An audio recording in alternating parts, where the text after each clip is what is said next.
ስርጭታችን ሞቅ ደመቅ እንዳለ ከናንተ ጋር ይቀጥላል እስከ 8 አብረንን በተለያዩ ጉዳዮች ላይ ቆይታችን የሚቀጥል ይሆናል። አሪፍ ቆይታ እንዲሆነን ከልብ እንመኛለን። እጅግ በጣም በርካታ አድማጮች ከኦዲዮ ሐሳብ አስተያየቶቻችሁን እየላካችሁልን ትገኛላችሁ። በኋላ ላይ መለስ ብለን የምንቃኛቸው ይሆናል። እጅግ በርካቶች በሁሉም አማራጮች በፌስቡክ፣ በዩቲዩብ፣ በቲክታክ የቀጥታ ስርጭት አማራጮች ሐሳብ አስተያየቶቻችሁን እየሰጡን ይገኛሉ። ከልብ እናመሰግናለን።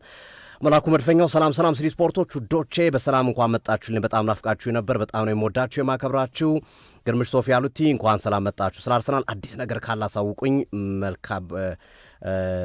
መልካም ባል ለኢትዮጵያ ሕዝብ በሙሉ እመኛለሁ። እናንተም እንኳን አደረሳችሁ ብሎናል። ከልብ እናመሰግናለን። ዛሬ ደመራ ነው፣ ነገ መስቀል በዓል ነው። እንኳን አደረሳችሁ ለማለት እንወዳለን። ሲዲ ስፖርትም መላው የበዓሉ አክባሪዎችን ለመላው ክርስቲያኖች በሙሉ እንኳን አደረሳችሁ የሚል መልእክታችን ለማስተላለፍ እንወዳለን። ዛሬ ደመራ ነው፣ ልዩ በዓል ነው። ዛሬ እንግዲህ መስቀል አደባባይን ጨምሮ በበርካታ ቦታዎች ላይ በነገራችን ላይ የመስቀል አከባበር እንደየአካባቢው ይለያያል። አሁን አዲስ አበባ ላይ 9 ሰዓት 10 ሰዓት ያው ወደ ማታ ደመራ ይለኮሳል። ሌላ ቦታ ደግሞ ጧት 11 ሰዓት 12 ሰዓት የሚለኮስበት ሂደት አለ ደመራውና እንደየአካባቢው ይለያያል። ዝሮ ግን እንኳን አደረሳችሁ ለደመራ በዓል። ዛሬ ዝሮ ደመራ ይደረጋል። በየትኛውም አካባቢ ምሽት ላይ ደመራ ይደረጋል። አንዳንዱ ይለኮሳል፣ ሌሎች ቦታዎች ላይ ደግሞ ጧት ላይ የሚለኮስበት ሂደት አለ ደመራውና እንኳን አደረሳችሁ የሚለው መልእክታችን በዚህ አጋጣሚ ለማስተላለፍ እንወዳለን። ወደ ጉዳዮቻችን በቀጥታ ለመግባት እንሞክራለን። የእንግሊዝ ፕሪሚየር ሊግ 6ኛ ሳምንት ጨዋታዎች ይቀጥላሉ። የእንግሊዝ ፕሪሚየር ሊግ 6ኛ ሳምንት ጨዋታዎች በጉጉት የሚጠበቁ ነው የሚሆኑት። እንግዲህ ጨዋታዎቹ በርከት ያሉ ጨዋታዎችን የመመልከት እድል አለን። እርስ በርስ ትልልቆቹ ቡድኖች በዚህ ሳምንት አይገናኙም። እንደ አጋጣሚው ነው።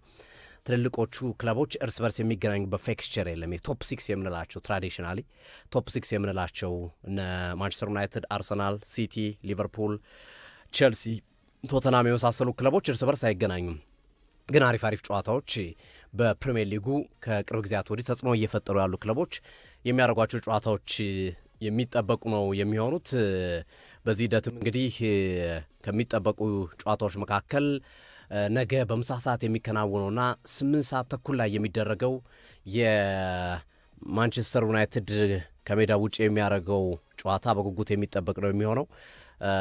ቲክቶክ ላይ ስጦታዎች እየጎረፉ ነው ቤቲ እነ ማንቸስተር ዩናይትድ በሚል በርካቶች ናቸው። ከልብ እናመሰግናለን። በዚሁ ምስጋናችን እናቅርብዬ ነው። በቀጥታ ወደ ጨዋታው እናምራለን። የማንቸስተር ዩናይትድና የብሬንፎርድ ጨዋታ በጌቴች ኮሚኒቲ ስቴዲየም የሚከናወን ነው የሚሆነው፣ ወይም ብሬንፎርድ ስቴዲየም የሚሉት አለኝ ስቴዲየም ለንደን ላይ የሚከናወን ጨዋታ ነው። ጨዋታው ማንቸስተር ዩናይትድ ወደ ለንደን መጥቶ ባለፉት ካረጋቸው ጨዋታዎች በብዙዎቹ ጨዋታዎች ላይ ማሸነፍ አልቻለም። ለንደን ለማንቸስተር ዩናይትድ አስቸጋሪ ከሚባሉ ቦታዎች መካከል የሚጠቀስ ነው። 15 አካባቢ ጨዋታዎችን አድርጎ ማንቸስተር ዩናይትድን ማሳካት የቻለው 4 ድልን ብቻ ነው። ያም ቢሆን ግን ብሬንፎርድ ያለፈ ጥንካሬው የለም በዘንድሮው ውድድር ዓመት ላይ ስፔሻሊ የቡድኑ ወሳኝ ተጫዋቾች መልቀቅ ቡድኑን ጫና ውስጥ ከቶታል። ከግብ ጠባቂው ጀምረ እስከ አማካኙ ክርስቲያን ኖርጋርድ፣ ብሪያም ቡሞ፣ ዮሐን ዊዛ ያጣቸው ተጫዋቾች በጣም አስደናቂ ናቸው። በሱ ብቻ አያልቅም። የአሰልጣኙ ቶማስ ፍራንከ መልቀቅም ሌላኛው በብሬንፎርድ በኩል እንደራስ ምታት የሚቆጠር ነው። አዲሱ አሰልጣኛቸው ኬነት አንድሬውስ ነው የሚባሉት። በብሬንፎርድ ታሪክ በ5 ጨዋታ ዝቅተኛ ነጥብ ያስመዘገቡ ነው ተመዝግበዋል። በ5 ጨዋታ 4 ነጥብ ብቻ ነው ያላቸው። 1 ድል ብቻ ነው ማስመዝገብ የቻሉት። 10 ጎሎችን አስተናግደዋል። እንግዲህ በ5 ጨዋታ 4 ጎል ያስቆጥሩ እንጂ 1 ድል ብቻ ነው ያላቸው። ያም ቢሆን ግን ከማንቸስተር ዩናይትድ ጋር በነበራቸው የቅርብ ጨዋታዎች በ3 ጨዋታዎች 2ቱን ብሬንፎርድ ድል አድርጓል። ከ3ቱ ጨዋታዎች ባለፉት ተከታታይ ካረጓቸው ጨዋታዎች መካከል። ስለዚህ ብሬንፎርድ በሁለት ስሜቱን የሚያደርገው ነው። ያምናውን ጥንካሬውን የነ ቶማስ ፍራንከን የነ ብሪያም ቡሞን የነ ዮሐን ዊዛን የነ ክርስቲያን ኖርጋርድ ቡድን እያሰበ ግን የሚጫወተው ግን አሰልጣኝም ቁልፍ ተጫዋቾችንም ቀይሮ ነው። ይሄ ጨዋታ ያው ሙቡሞ ደርቢ መባል ያለበት ነው። ሙቡሞ ክረምቱ የመጣ ነው። የብሬንፎርድ በጣም ወሳኝ ተጫዋች ነበር ብሪያም ቡሞ። ይሄ ተጫዋች በማንቸስተር ዩናይትድ ክለብ ውስጥ ብዙ የጎል ዕድሎችን በመፍጠር ቁጥር 1 ላይ የተቀመጠ ተጫዋች ነው። ኤክስጂ ሬቱም 1.85 ነው። በእርግጥ 1 ጎል ብቻ ነው ያስቆጠረው በፕሪሚየር ሊጉ። ግን ተጫዋቹ የሚፈጥራቸው የተጽዕኖ መጠኖች ግን እጅግ በጣም የላቁ ናቸው። ቁጥሮቹ በግልጽ ያሳያሉ።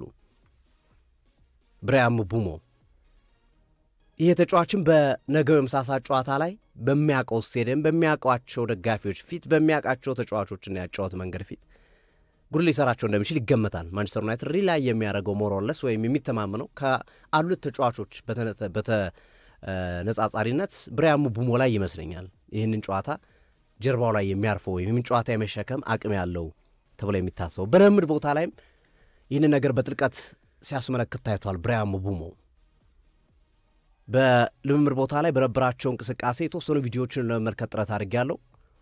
ምቡሞ ለቤንያሚን ሴስኮ ሰጡ የነበረው ኳሶች በጣም አስደናቂ ናቸው። አየር ላይ ኳሶች ከመስመር እያሻገረ ልምምድ ቦታ ላይ ነው ይህን ስንመለከት እና ሞር ይሄ ጥምረታቸው የፊት መስመሩ ጥንካሬ እና የፊት መስመሩ ጥምረት በነገው ጨዋታ ላይ በተወሰነ መንገድ ልንመለከተው እንችላለን። ምንም ጥያቄ በሌለው መንገድ ፊት ላይ ኩና ምቡሞና ቤንያሚን ሴስኮ ናቸው ሊሰለፉ የሚችሉት እና በልምምድ ቦታ ላይም ሩበን አሞሪም ይህንን በተደጋጋሚ ሲያሳዩ ተመልክተናል። ሩበን አሞሪም ከነበረባቸው ጫና አንጻር በማንቹኒያን ደርቢ ኢታር ላይ ማንቸስተር ቀይ ናት ሰማያዊ ናት በሚባልበት ሰዓት ላይ ሰማያዊ ሆኖ ማንቸስተር ሲቲዎች አሸንፈው በወጡበት ጨዋታ ላይ ከፍተኛ የሆነ ወቀሳዎች አስተናግደዋል። በዛ ጨዋታ ብቻ ሳይሆን እንደ ውድድር ዓመትም ከፉላም ጋር ወጡበት በርንሌይን ቢያሸንፉም የነበራቸው እንቅስቃሴ በአርሰናል ተሸንፈዋል። ጫናው በጣም አይኖ ነበርና ቼልሲ ጋር በነበራቸው ጨዋታ ላይ የነበረው 3 ነጥብ ማሳካታቸው ሪሊፍ ፈጥሮላቸዋል። እፎይታ የማሰቢያ ጊዜ ጭንቀትን በተወሰነ መንገድ የሚያቀልበት የቀለለበትን ሂደት በማንቸስተር ዩናይትድ እና በሩበን አሞሪም ተመልክተናል። ግን ሩበን አሞሪም እስካሁን ድረስ በማንቸስተር ዩናይትድ ታሪካቸው ተከታታይ ድል አሳክተው ያውቁ። ተከታታይ ድል የሚባል ነገር በሩበን አሞሪም ስር በፕሪሚየር ሊጉ ተሳክቶ ያውቅም። ስለዚህ ያንን የማሳካት ኃላፊነት በነገው ጨዋታ ላይ ሩበን አሞሪም ከሚጠብቃቸው መሰረታዊ ነገሮች መካከል አንዱ ይመስለኛል። ካዝሜሮ የለም በነገው ጨዋታ ላይ ይህ አንዱ በትልቁ ጥያቄ የሚያስነሳ ጉዳይ ነው። ካለው ሰሞነኛ አቋም አንጻር ተጫዋቹ በዘንድሮው የውድድር ዓመት እያሳየ ካለው አቋም አንጻር ከኦጋርቴ የተሻለ ተጫዋች ነው ካዝሜሮ። ከኦጋርቴ በጣም ሻልና ላቅ ያለ ተጫዋች ነው። በተደጋጋሚ ተመልክተናል። በዚህ የውድድር ዓመት ነው ያልኩት። ግን ነገ በቼልሲው ጨዋታ ለባየው ቀይ ካርድ ምክንያት አይገባም። ኡጋርቴም በነገራችን ላይ ለቢጫ ካርድ ተጋላጭ ነው። ይሄ ተጫዋች በ45 ጨዋታ 15 ቢጫ ካርዶችን ተመልክቷል። በየሶስቱ ጨዋታ ቢጫ ካርድ የሚመለከት ነው እና ነገም እዚህ ተጫዋች ላይ ጥንቃቄ ይፈልጋል። ቀይ ካርድ እንዳይመለከት፣ ቢጫ ካርድ እንዳይመለከት ሩበን አሞሪም ጥንቃቄ ማድረግ አለባቸው። ኡጋርቴን ካጡ የላቸውም ምንም ነገር። ካዝሜሮና ኡጋርቴ ሊተካ የሚችል ተጫዋች አይኖራቸውም። 6 ቁጥሩ ላይ ፕሮፐርሊ መጫወት የሚችል ተጫዋች የላቸውም ከኡጋርቴና ከካዝሜሮ ውጭ። ስለዚህ በጥንቃቄ ሊያደርጉት የሚገባው ጨዋታ እንደሆነ መናገር ይቻላል። ያው ማንቸስተር ዩናይትድ 2 ድል አድርጓል በዘንድሮ ባለፉት 5 ጨዋታዎች 1 አቻ 2 ሽንፈት አስተናግዷል። ነገር ግን ባለፉት የማንቸስተር ዩናይትድ ጨዋታዎች ከሜዳ ውጪ ካሸነፈ 7 ጨዋታዎች ተቆጥረዋል። ለመጨረሻ ጊዜ ባለፈው መጋቢት ወር ሌስተር ሲቲን ያሸነፈበት ጨዋታ ላይ የሚጠቀሰው ቀበሮችን ያሸነፉበት። ከዛ በኋላ በ7 ተከታታይ ጨዋታ አዌይ ሄዶ ማንቸስተር ዩናይትድ ማሸነፍ አልቻለም። ይሄ አንዱ የቡድኑ ደካማ ጎን ነው። አዌይ ላይ ያለው የሩበን አሞሪም የቡድን ብቃት ደከም ብሎ እናየዋለን። በንጽጽር ሜዳው ላይ በሚያደርገው እንቅስቃሴ የተሻለ ቡድኑ እንመለከተዋለን። ለንደን ደግሞ ለአሞሪም ሌላ ፈተና የሆነች ከተማ ናት። ማንቸስተር ዩናይትድ ባረጋቸው 24 ጨዋታዎች 15ን ተሸንፈዋል። ለንደን ላይ ከ24 ጨዋታ ማሸነፍ የቻለ 3 ብቻ ነው። ለንደን ላይ 3 ብቻ ነው። 6 ናቸው ወጥቷል። ከ24 ጨዋታ 3 በጣም ትንሽ ነው። በጣም ትንሽ ነው እና ነገ ሌላው ለንደን ላይ መምጣቱ በትልቁ ሊፈትነው የሚችለው ጉዳይ ይሆናል ተብሎ ይጠበቃል። ግን ማንቸስተር ዩናይትዶች ተስፋ የሚያደርጉበት ደግሞ ሌላ መልካም ነገር አለ። በዘንድሮ ድራውት በፕሪሚየር ሊጉ በማንቸስተር ዩናይትድ ልክ ሹት ያደረገ ሙከራ የሞከረ ቡድን የለም። 81 ሙከራዎችን አድርጓል ማንቸስተር ዩናይትድ። ኤክስጂ ሬቱ 10.13 ነው። በየጨዋታው 16 በላይ ሹቶች ይደረጋሉ ማንቸስተር ዩናይትድ ቡድን። አሁን ቤንጃሚን ሼሽኮ ሁለቱም ጎኖቹ እንደ ደለዶመ ቢላ ነው እየተንቀሳቀሰ ያለው ጎል እያስቆጠረ አይደለም ሁለቱም አልተሳለም የቤንጃሚን ግራውም ቀኙም እግሩ በነገው ጨዋታ ላይ ይሄ ተጫዋች ይበልጥ ከቡድኑ ጋር እየተዋደ ይበልጥ ከቡድኑ ጋር እየተዋቀ ሲመጣ ተሻሽሎ መጥቶ ከሆነ እነዚህን አይነት ድሮችን ባግባቡ ወደ ጎልነት የመቀየር አቅም ያለው ተጫዋች ነው ቤንጃሚን ሼሽኮ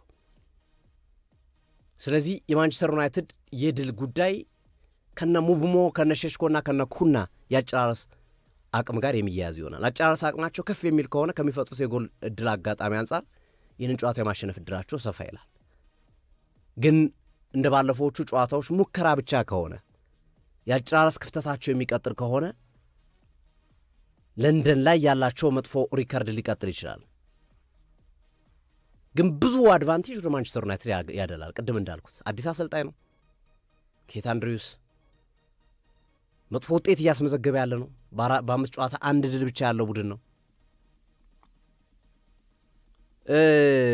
ቁልፍ ተጫዋቾቹን አጥቷል ቅድም የጠቀስኳቸው ክርስቲያን ኖርጋርድ ቡቡሞ ዋንዊዛ ያያል በርካታ ቁልፍ ተጫዋቾቻቸውን ያጣ ቡድን ነው ከዚህ አንፃር ስንመለከተው ለማንቸስተር ዩናይትዶች ብዙ ነገሮች የሚያደሉ ይመስላሉ በነገው ጨዋታ ሌላው በትልቁ የሚጠበቀው ጉዳይ ሰነ ላማንስ በቋሚ 11 ይጀምራል እየተባለ ነው ለምር ቦታ ላይ ሮብን አሞሪም ያልታይ ባይንደርና የሰነ ላማንስን እንቅስቃሴ አይተው በላማንስ እንቅስቃሴ በጣም ተስፋ እንዳላቸው ይናገራሉ ተስፋ አለን ጥሩ ነው እንቅስቃሴው ካልታይ ባይንደር አንፃር በኳሊቲ ረገድ በተለይ አሉቲም ብዙ ጊዜ የምታነሳው የማንቸስተር ዩናይትድ የቆመ ኳስ ችግርን አልታይ ባይንደር ብዙ ጊዜ የሚቆጠርበትን ከኮርና ከማዘን ጭምር ቀጥታ የሚቆጠርበትን የማንቸስተር ዩናይትድ ክለብን ሰነ ላማንስ የማሻሻል እድል ይኖረዋል እንዲሁም ሹት ስቶፐር ነው በጣም ጠንካራ ነው እና ያን በደንብ በልምድ ቦታ ላይ ስለተመለከቱ ነገ ለላማንስ የመጀመሪያ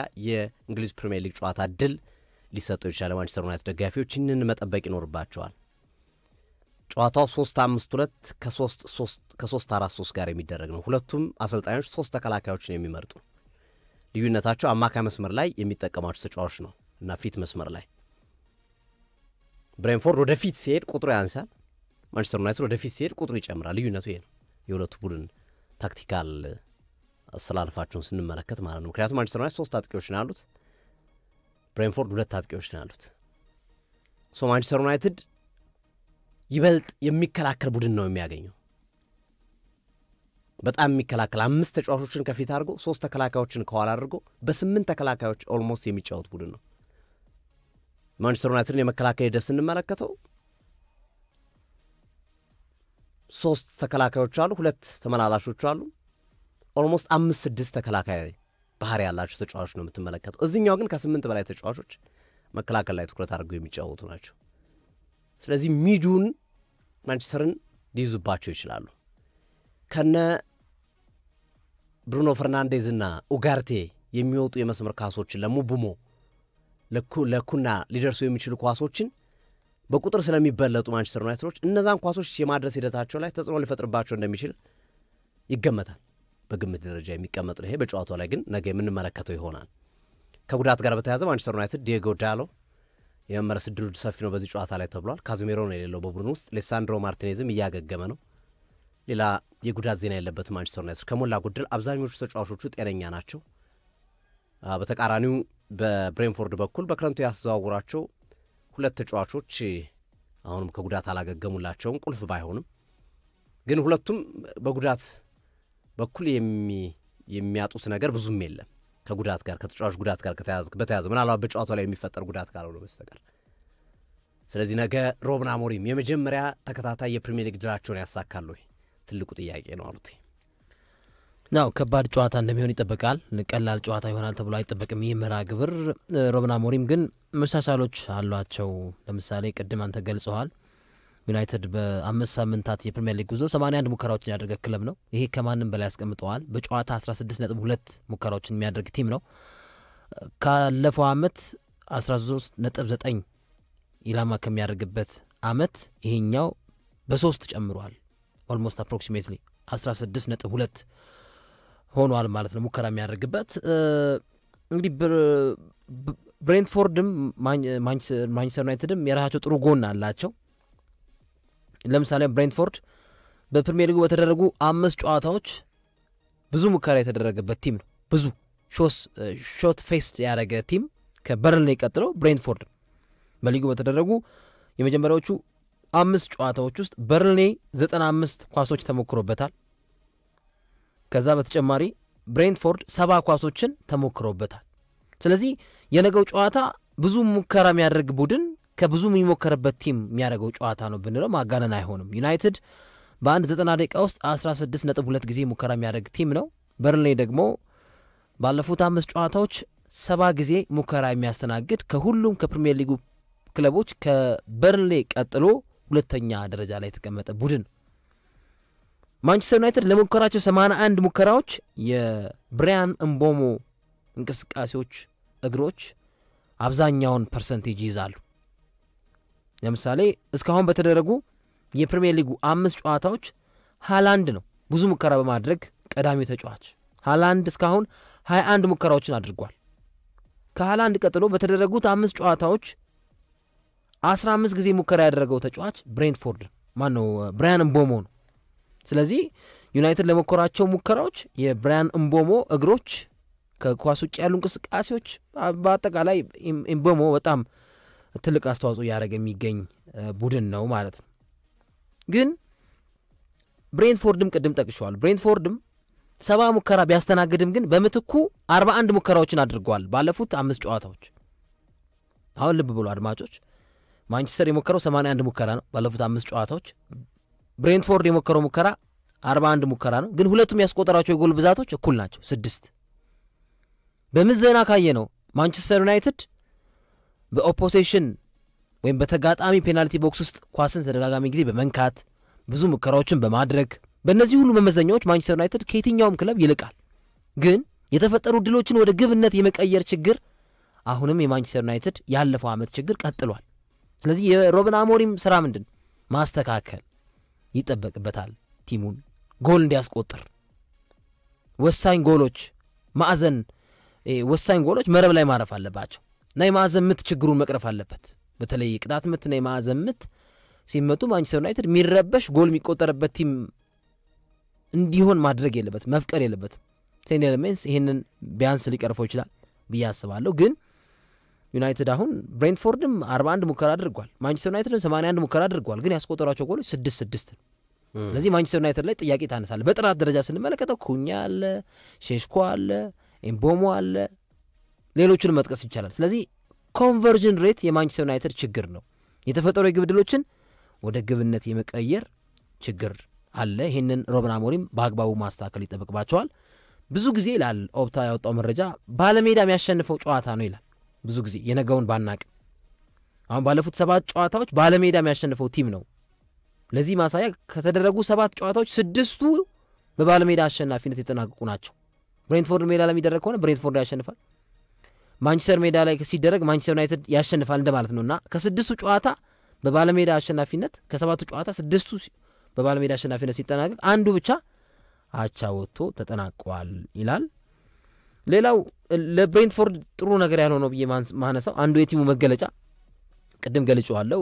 41 ሙከራ አድርጓል፣ 6 ጎል ነው ያስቆጠረው። ብዙ ሙከራ የሚያስተናግድ ቲም ነው፣ 70 ሙከራዎችን አስተናግዷል። ግን ብሬንትፎርድ እየመራ የሚሸነፍ ቡድን ነው። ደግሞ ቅድሚያ ጎል አስቆጥሮ ጎልን የሚያስተናግድ ቲም ነው። በዚህ ረገድ ብሬንትፎርድ እየመራ 8 ነጥቦችን ጥሏል በፕሪሚየር ሊጉ ይላል የወብታ መረጃ። እየመራ መጀመሪያ ጎል አስቆጥሮ አሸነፈ፣ ኦኬ ሊድ እያደረገ ነው ተብሎ ኤክስፔክት ሲደረግ ከዛ በኋላ በተቆጠሩበት ጎሎች ወይ ድሮ ያደርጋል ወይ ሉዝ ያደርጋል። ስለዚህ ብሬንትፎርድ ባለፉት ጨዋታዎች አምናም እንደዛ ነበር፣ ካምናም እንደዛ ነበር እና ይሄ እየመራ ያሸነፋቸው ጨዋታዎች አንድ ናቸው። በቅርብ አሁን ጨዋታዎች 2 ጨዋታ ተሸንፏል፣ 1 ጨዋታ አቻ ወጥቷል። ስለዚህ የማንቸስተር ዩናይትድን ጥንካሬ የሚያይል ይመስላል በብዙ ነገር ኮምፓሪዥን ስንከተው። ግን ጎል ማስቆጠር ደግሞ ማንቸስተር ዩናይትድ ኃላፊነት ነው። ነገ ቤንጃሚን ሼስኮ የግድ የቋሚ 11 ቦታ ላይ መግባት ይጠበቅበታል ብዬ አስባለሁ። እኔ ማንቸስተር ዩናይትድ በተለይ ሊሳንድሮ ማርቲኔዝን ሲያገኝ ከማቲያስ ዲሊት ጋር በዘንድሮ ዓመት በጣም አስደናቂ የተከላካይ ነው። አንዳንድ ሲሊ ስህተቶችን ተመልክቻለሁ እሱ ላይ እንጂ ማቲያስ ዲሊት በጣም የዱዌል ሆኑ አስገራሚ ነው። ኮንፊደንሱ አስገራሚ ነው ሊሳንድሮ ማርቲኔዝን ማንቸስተር ዩናይትድ ሲያገኝ እዚህ ስብስብ ላይ ሲያገኝ ይበልጥ ማንቸስተር ዩናይትድ አስፈሪነቱ ከፍ ይላል ብዬ አስባለሁ በመከላከሉ ረገድ ሴኔ ሌሜንስ ካለ ሊሳንድሮ ማርቲኔዝ ከማቲያስ ዲሊት ጋር ካለ እጅግ በጣም ጥሩ ሚጣፍጥ ለአይን የሚማርከው ማንቸስተር ዩናይትድ እንመለከተዋለን ብዬ አስባለሁ ነገ ሰሞኑን ከዝውውር መዘጋት በፊት ልቀቁኝ የውሰት እንትን ልበል ሲል የነበረው ኮቢ ማይኖ ቢያንስ ነገ ደቂቃ ያገኛል ብዬ አስባለሁ እኔ አሁን እንደ ምርጫውን ከማኑኤል ኡጋርቴ ኮቢ ማይኖ ይሻለኛል ግን በገባባቸው ጨዋታዎች ደግሞ ኮቢ ማይኖ ማሳየት ያለበት እንቅስቃሴ ምርጥ መሆን አለበት እንደውም አንዳንድ ዜናዎችን ስመለከት ተጫዋቹ ለማንቸስተር ዩናይትድ ያለው ፍቅር አይደለም ካልተሰለፍኩኝ ያለ የሚጠይቀው በ26 ለሚደረገው የዓለም ዋንጫ ላይ የእንግሊዝ ብሔራዊ ቡድን ለመወከል ነው ባለፈው የነበረውን አቅም ዘንድሮ ለመድገም ነው የሚሉ ሐሳቦች ሲወጡ ተመልክተናል እንግሊዛዊ ስለሆነ እንግሊዝ ብሔራዊ ቡድን ለመወከል ነው እንጂ ለዩናይትድ አድልቶ አይደለም የዩናይትድ ውጤት ማጣት አሳስቦት አይደለም የሚሉ ከሱ ደግሞ ኔጌቲቭ ተቃራኒ የሆኑ ዘገባዎችን ተመልክቻለሁ ግን ነገ ማንቸስተር ዩናይትድ ይህንን ጨዋታ አይሸነፍም ብዬ አስባለሁ ኮቢ ማይኖ የጨዋታ እድል ቢያገኝ ቤንጃሚን ሴስኮም እንዲሁ የጨዋታ እድል ቢያገኝ ብዬ አስባለሁ በነገራችን ላይ ሜሰን ማውንትና ማቲያስ ኩኛ ሲኖሩ ማንቸስተር ዩናይትድ በተጋጣሚ ቡድን ብዙ አይበለጥም በተመለከትኳቸው ጨዋታዎች በተለይ ሜሰን ማውንት ባለፈውም ጉዳት እስኪያስተናግድ ድረስ ለተቃራኒ ክለብ ራስ ምታት የሆነ ተጫዋች ፕሬስ በማድረግ ፓስ ፐር ዲፌንሲቭ አክሽን ከሚፈጽሙ የማንቸስተር ዩናይትድ ተጫዋቾች መካከል አንደኛው ሜሰን ማውንት ያስጨንቃል ተጋጣሚ ቡድን በአግባቡ ኳስ እንዲቀበል አይፈቅድም የሱ ፕሬሲንግ እንዲሳሳቱ ምክንያት ይሆናል የሚሳሳቱ ኳሶች ደግሞ ዩናይትዶች ጎል ማስቆጠር ይጠበቅባቸዋልና ስለዚህ ከኳስ ውጭ ያሉ እንቅስቃሴዎች በተለይ ሩጫዎች በጣም ምርጥ ናቸው ኩኛ ቦሞ በጣም ከኳስ ውጭ ያለው ፍጥነት እንቅስቃሴ ሜሰን ማውንት የነዚህ ተጫዋቾች ሚና ለተጋጣሚ ተከላካዮችና ግብ ጠባቂዎች ኳስን አደራጅቶ ለመጫወት እንዳይፈቅዱ ጉልህ ሚና አላቸውና ነገ ማንቸስተር ዩናይትድ ያው ከሰሞነኛ አቅሙ አሁን በቼልሲ ጨዋታ ላይ 11 ለ11 ቢሆኑ ማንቸስተር ያሸንፍ የሚሉ ዘገባዎችን ተመለከታለ ግን ከለር ያለው ማንቸስተር ዩናይትድ በሙከራዎች ኳስ በመብለጥ በፓስ ብዙ ነገሮች አሉት እና እየተሻሻለ የመጣ ቡድን ነው ብዬ አስባለሁ ማንቸስተር ዩናይትድ ነገም ግምቴኔ ወደ ዩናይትድ ያጋድላል እንደ ደጋፊ ሳይሆን ባለው ስታት አሁን ገልጸዋል ሶፊ ወሳኝ ተጫዋቾች ወጥተውባቸዋል የመራሚ ሸነፍ ቲም ነው ብዙ ሾት ፌስ የሚያደርግ ቡድን ነው ብሬንትፎርድ ስለዚህ ሚዛኔ ለዩናይትድ ያደላል በጣም አሪፍ ሌላው ነገ ይህ ጨዋታ የብሬንትፎርድ እና ማንቸስተር ዩናይትድ ጨዋታ እንደተጠናቀቀ የሚከናወነው የክሪስታል ፓላስ እና የሊቨርፑል የ11 ሰዓቱ ጨዋታ ተጠባቂ ነው እንደ አጋጣሚ ነው ነገ ተመሳሳይ ሰዓት ላይ ብዙ ጨዋታዎች አሉ ክሪስታል ፓላስ ከሊቨርፑል ማንቸስተር ሲቲ ከበርንላይ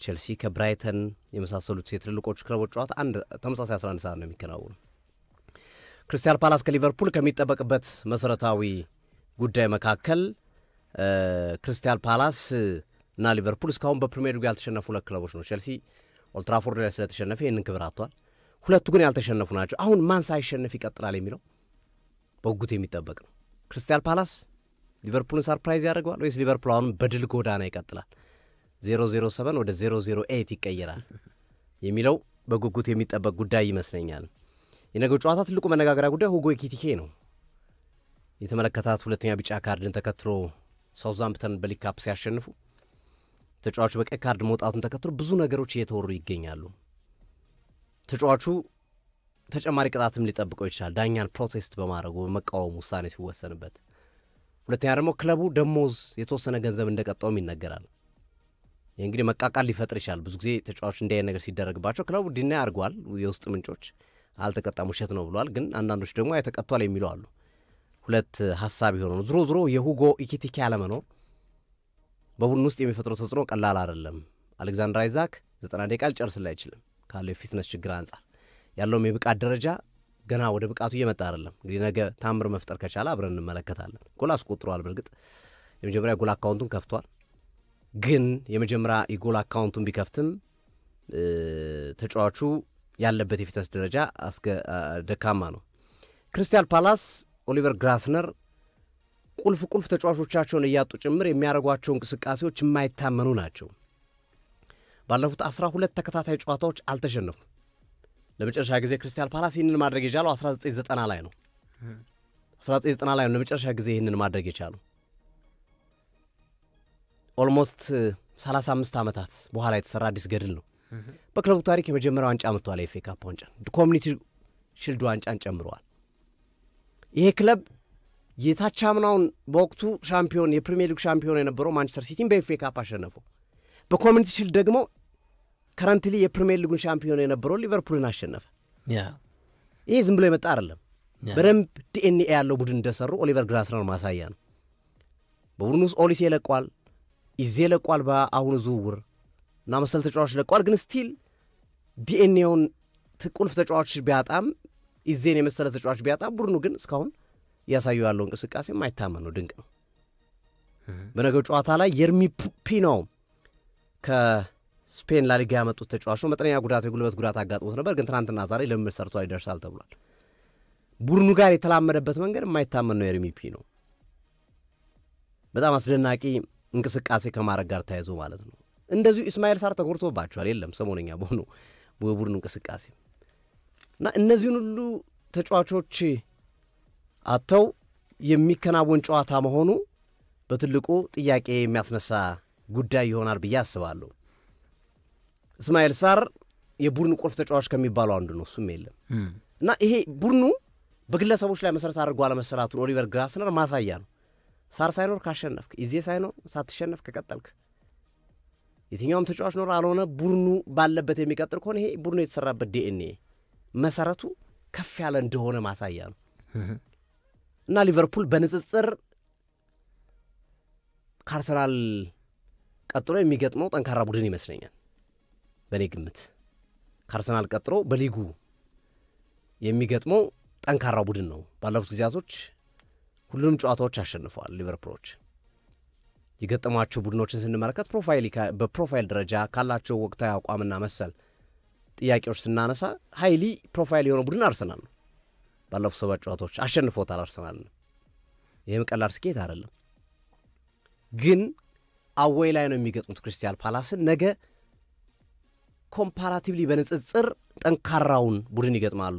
መርሳይድ ደርቢ አድርገዋል ከኤቨርተን ጋር፣ ግን በሜዳቸው የተጫወቱት ተቸግረው ነበር መጨረሻዎቹ ደቂቃዎች ላይ።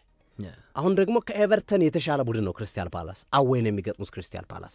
እንዲህ አይነት ፈተናዎችን አርነ ስሎት እንዴት ይወጣቸዋል የሚለው እና የቡድኑን ሪል ጥንካሬ የምናይበት ጨዋታ ነው ብዬ አስባለሁ። ነገ በሚኖረው ጨዋታ ላይ ያው የሚጠየቁ ጥያቄዎች አሉ።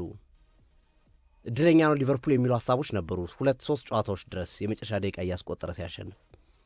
ከ2-3 ጨዋታዎች በኋላ ግን 7 ሲደርስ ግን ይሄ እንዳሉት አርነ ስሎት የቡድኑን የተሰራበትን ውቅርና የሜንታሊቲ ያምሮ ስራቸውን ደረጃ በደንብ ያሳብቃል፣ ያሳያል የሚሉ ሀሳቦች በትክክል ሲያነሱ የነበሩበት ሂደት አለ። እኔም ሞሮረስ የቡድኑን ጥንካሬ ያሳያል፣ የሊቨርፑልን ጥንካሬ ያሳያል ከሚሉት ውስጥ ነኝ። 7 ጨዋታ በድል ልታሸንፍ አትችልም። ግን ነገ በሚኖረው ጨዋታ ላይ ግን ከባድ ፈተና ይገጥማቸዋል። አዌይ ነው ሜዳ፣ የሚያውቁት የሜዳ ድጋፍ ድባብ የለም። ቡድኑ እየሳሳ ነው። ጆቫኒ ሊዮኒን አጥቷል። ነገ ኢብራሂማ ኮናቴ አይሆንባቸው፣ ቨርጂን ቫን ዳይክ አይነት ተጫዋቾች ቢጎዱ ከበር የሚያደርግ ተጫዋች የለም። ጎሜዝ ብቻ ነው ያለው ተቀያሪ ወንበር። እሱም ሁለቱ ኢብራሂማ ኮናቴና ጆ ጎሜዝ በኢንጁሪ የሚታወቁ ተጫዋቾች ናቸው። 2 ወር ተጫውተው 3-4 ሳምንት የሚያርፉ አይነት ተጫዋቾች እንዲህ አይነት ተጫዋች እንደ አሁን ቫን ዳይክ ስታይ የሆነ ጊዜ ብቻ ከጆርዳን ፒክፎርድ ጋር በነበረው ጉዳት ደርሶበት ረጅም ጊዜ ራቀ እንጂ ቫን ዳይክ የማይጎዳ ተጫዋች ነው። ይሄ ኢንጁሪ ፕሩን አይደለም፣ ሁሌም እንጂ ጉዳት የሚያጋጥመው አይደለም። ኮናቴና ጎሜዝ ግን የምትተማመንባቸው አይደሉም። በዚህ ላይ የጆቫኒ ሊዮኒ አመቱ ሙሉ ከሜዳ መራቅ ያሳሰዋል። እንግዲህ ኢመርጀንሲ ዝውውር ካረጉ አልጠብቅም ሊቨርፑሎች እንደው ኢመርጀንሲ ፍሪ ኤጀንት የሆነ ተጫዋች እንደው ለመሙያ ካመጡ አይመስለኝም። ግን መመርጣለሁ ቢኖራቸው እንደው ባዶም እንዳይሆን። አለበለዚያ ግራቨንበርክ ነው ወደ ኋላ ወይም ዋተሩ ኢንዶር ነው ተከላካይ አድርጎ ሊያጫወቱ የሚችሉት ካለ ቦታቸው ማለት ነው። ቡድኑ በጣም ያፋለስባቸዋል እና ለጉዳትም ላለማጋለጥ ሲሉ ሊቨርፑሎች በጥንቃቄ የሚያደርጉት ጨዋታ ነው። ጨዋታ በጣም ጥንቃቄ ይፈልጋል። ስስ ነው ሊቨርፑል። የሆነ አሁን ግራቨንበርክ ቢጎዳብህ እከላይ ያለኝ የምትለው ተጫዋች የለም። እንዲሁም ወደፊት ያለው ይሻላል። እነ ማካሊስተር እነ ዞቦዛ ላይ አሉ፣ እነ ክርስቶስ ጆንስ ምናምን አሉ የሚተኩ ፍሎሪያን ቪርትዝ ትንሽ ይሻለው ወደፊት እየተጠጋ ስትሄድ አይዛክ የሆነ ነገር ቢገጥመው ኢኪቲካ ያለ ሳላ የሆነ ነገር ቢገጥመው አሉ ነው ጎማን ፍሬዴሪኮ ኬዛ ጋክፖ አሁን አቋሙ ጥሩ አይደለም ምናልባት እንዲያውም በነገው ጨዋታ ላይ ፍሬዴሪኮ ኬዛ ቅድሚያ ሊሰጠው ይችላል በነገራችን ላይ ይሄ ተጫዋች ከተጫወተባቸው ጨዋታዎች በላይ ነው ጎል ያስቆጠረው የመጨረሻ ሲስቱም የሳውዛምፕተን እሱ ነው አራት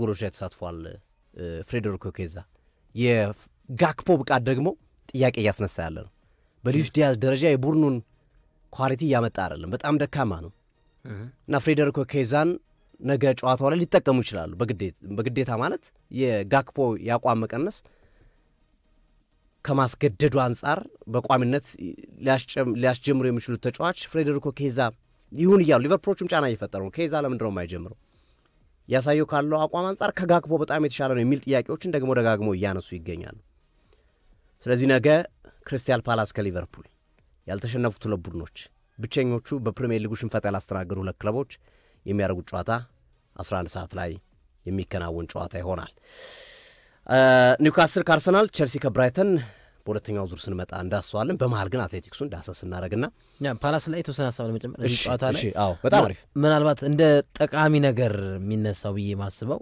ያው ፓላስ ያልተሸነፈን ብላል ሶፊዬና ነገ ለሪከርድ ነው የሚጫወቱት በነገራችን ላይ ለሪከርድ ነው የሚጫወቱት ነገ የማይሸነፉ ከሆነ ክሪስታል ፓላሶች በፕሪሚየር ሊጉ ከ1969 በኋላ ባደረጓቸው ጨዋታዎች 18 መርሃ ግብሮችን አልተሸነፉም ነበር እና ያንን ሪከርድ ነገ ይጋራሉ ካልተሸነፉ አቻም ከወጡ ካሸነፉ መሰየው ስለዚህ ከ56 ዓመት በኋላ ክሪስታል ፓላስ 18 ጨዋታዎችን ያልተሸነፈበትን ቁጥር ነገ ይጽፋል ይሄ ሌላ አንደኛው ማነሳሻ ይሆናል ብዬ አስባለሁ ያ ዞሮ አርሰናል ደጋፊዎች ሊቨርፑል እንዲጥልላቸው ይፈልጋሉ ጥያቄ የለው ለዋንጫ ስለሚጫወት ቲማቸው እና የፓላስ ቲም ዘንድሮ አልተሸነፈም ከአምናውም ስንጎትተው ያለውን ቁጥር የክለቡን ሪከርድ ለማምጣት ለመጋራት ለማሻሻል የሚያደርጉት ጨዋታ ነው ብዬ አስባለሁ ግን አሁን ብሬንትፎርድን ቀደም ጠቀስና ዌሳ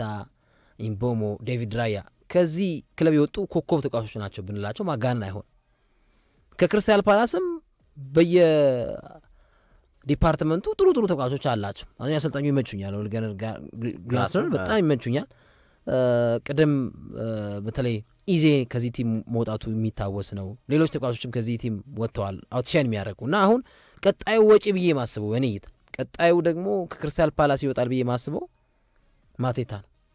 ማቴታ በኦሊቨር ግላስነር ያሰልጣኝነት ዘመን በ55 ጨዋታ 29 ጎል አስቆጥሯል ነገም ለሊቨርፑላውያን ትልቅ ፈተና ይሆናል ብዬ አስባለሁ ቲሙ ጎል የሚያስተናግድ ቲም ነው ሙከራዎችን ያስተናግዳል ጎል ያስተናግዳል ግን ያለው የፊት መስመር ኳሊቲ ተጫዋቾች ጎል ደግሞ መልሶ ያስቆጥራሉ እና የአምናው ባርሴሎና አይነት ሊቨርፑልን እየተመለከቱ ይገኛሉ ጎል ይገባበታል ግን መልሶ ያስቆጥራል ይገባበታል መልሶ ያስቆጥራል እና የአርኔ ስሎት እንግዲህ እስከ ጥር እንደምንም ተከላካይ እስካላገኙ ድረስ የተከላካይ መንገዳቸው ዋስትና አለው ለማለት ከባድ ነው ጉዳት ቅጣቶች የሚመጡ ከሆነ ጥያቄ ይፈጥርበታል የመስመር ተጫዋቾቹ ያላቸው የመከላከል አቅም ጥያቄ ውስጥ የሚገባ ነው ነገ ሌላው የጎሂ ደርቢ ብንለው ማጋነን አይሆንም የጨዋታ አይደል የክሪስታል ፓላሱን የማል ተከላካይ ዝውውር መክሸፍ እሱ የከሰፈበት ጨዋታ እንደሆነ መናገር ይቻላል ምክንያቱም ባለቀ ደቂቃ ወደ ሊቨርፑል ያመራል ተብሎ ሲጠበቅ ነበር ሊቨርፑል ላይም ተጽዕኖ አለው ቅሬታ አለው ግን በይበልጥ ክለቡ ላይ ነው ያሉት ግን እሱን ለማስፈረም አሁን ሊቨርፑል ብቻ አይደለም ፈላጊ ያለ ሪያል ማድሪድ ባርሴሎናን ጨምሮ ትልልቅ የአውሮፓ 8 ክለቦች እሱን የማስፈረም ጥያቄ አቅርበዋል ስለዚህ ነገ የማርክ ጎሂም ደርቢ ነው ብንለው ልክ እንደ ብራያን ምቦሞ የብሬንትፎርድ እና ማንቸስተር ዩናይትድ ደርቢ ቅጽል ስም ብናወጣ ይሄም በዚህ መናገር ይቻላል ግን ሊቨርፑል አይሸነፍ በእርግጠኝነት መናገር የሚቻለው የኢኪቲኬ አለመኖር ያሳሰዋል ቲሙን ጥያቄ የለውም ቅያሬ ወንበሩን ያሳሰዋል ግን እነ መሐመድ ሳላ ደግሞ ነገ ወደ ሪትሙ መጥተው ለክሪስታል ፓላስ ፈተና የሚሆኑበት ይሆናል ብዬ አስባለሁ ለበቀል የሚያደርገው ጨዋታ ነው ምክንያቱም ኮሜሲል ነጥቀውታል ከሊቨርፑል አፍ ላይ ስለዚህ ቆንጆ ጨዋታን እንመለከታለን ብዬ አስባለሁ እንዳጋጣሚ ነው በካራባኦ ካፕም የአራተኛው ዙር ጥቅምት ወር ላይ በሚከናወነው ጨዋታ እርስ በርስ ተደልድለዋል አንድ ላይ ናቸው እና ብዙ ጨዋታዎች የሚያደርጉ ነው የሚሆኑት ብዙ እንደ ድራማ ፓላስና ሊቨርፑል ወደ ሌሎች ጉዳዮች እንመለሳለን ኒውካስል ከአርሰናል እሁድ 12:30 ነገ 11 ሰዓት ደግሞ ቸልሲ ከብራይተን ሁለቱንም እናያቸዋለን በንጽጽር ማንቸስተር ሲቲ ከበርን ላይ ያን ያህል አስጊ ጨዋታ ስላልሆነ በዛሬው ትንታናችን ላይ እናያውም ሲቲ በቀላሉ ያሸንፋል ተብሎ የሚጠበቅ ጨዋታ ስለሆነ ቸልሲ ከብራይተን ኃይለኛ ጨዋታ ነው ኒውካስል ከአርሰናል በጣም ምርጥ ጨዋታ ነው ሁለቱም ፕሪቪዎችን በተወሰነ መንገድ ምን ይጠበቃል በጨዋታ ላይ የሚለውን አያይዘን የምንመለስ ነው የሚሆነው ክቡራትና ክቡራን አድማጮቻችን ተመልሰን እንገናኝ ስንመለስ የአትሌቲክሱን ጉዳይ ዳሰስ አድርገን ኒውካስል ከአርሰናል ቸልሲ ከብራይተንና አጫጭር ስፖርታዊ መረጃዎችን ጨምረን ለእናንተ የምናደርስ ነው የሚሆነው ከመልእክቶች በኋላ ተመልሰን እንገናኝ ሚናሮል ህንጻ 4ኛ ፎቅ ላይ እንገኛለን